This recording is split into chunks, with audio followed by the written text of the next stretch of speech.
আসসালামু আলাইকুম।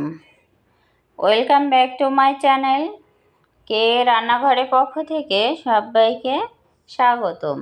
আজ আপনাদের সাথে শেয়ার করব কিভাবে ঝরঝরে খিচুড়ি রান্না করতে হয়। একদম ঝরঝরে, দেখতে থাকুন। এখানে আমি একটা পাতিলের ভিতরে 1/2 কাপ সরিষার তেল নিয়েছি। আরও নিয়েছি 1/2 কাপ রসুন, আস্ত রসুন, 2টা তেজপাতা, 2 টেবিল চামচ আদা বাটা, 1 কাপ পেঁয়াজ কুচি, 4টা দারচিনি এবং কাঁচা মরিচ। মরিচটা আপনাদের টেস্ট অনুযায়ী নেবেন, যে যেরকম ঝালটা পছন্দ করেন। এগুলোকে আমি ভালোভাবে নাড়াচাড়া করে ভেজে নিচ্ছি।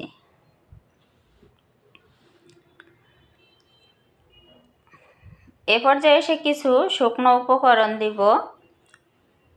দেখুন, শুকনো মশলা এখানে দিচ্ছি 1 টেবিল চামচ ধনিয়া গুঁড়া, 1 টেবিল চামচ জিরা গুঁড়া, 1 টেবিল চামচ লবণ, 1/2 টিস্পুন এলাচের গুঁড়া, 1/2 টিস্পুন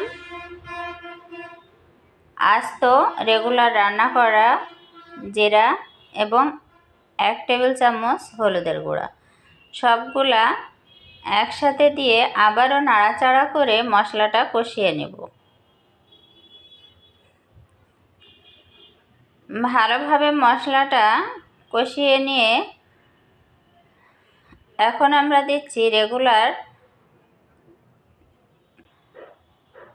রেগুলার ভাত রান্না করার জন্য যে চাউল আমরা ব্যবহার করি সেই চাউলটাই দিয়েছি।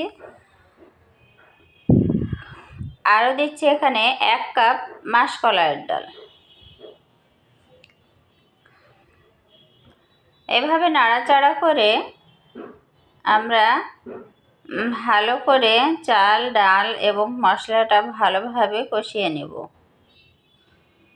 যখন চালটা একটু ভাজা ভাজা হয়ে যাবে, এ পর্যায়ে এসে আমি পানি দিয়ে দিব।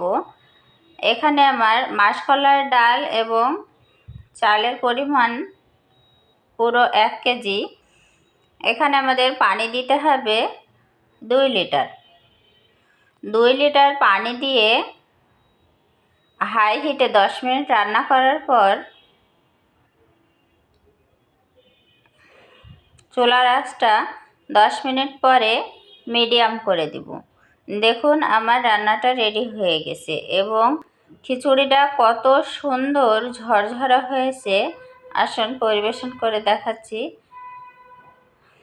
কত সুন্দর হয়েছে। লাইক, কমেন্ট, শেয়ার করতে ভুলবেন না। সাথে থাকার জন্য ধন্যবাদ।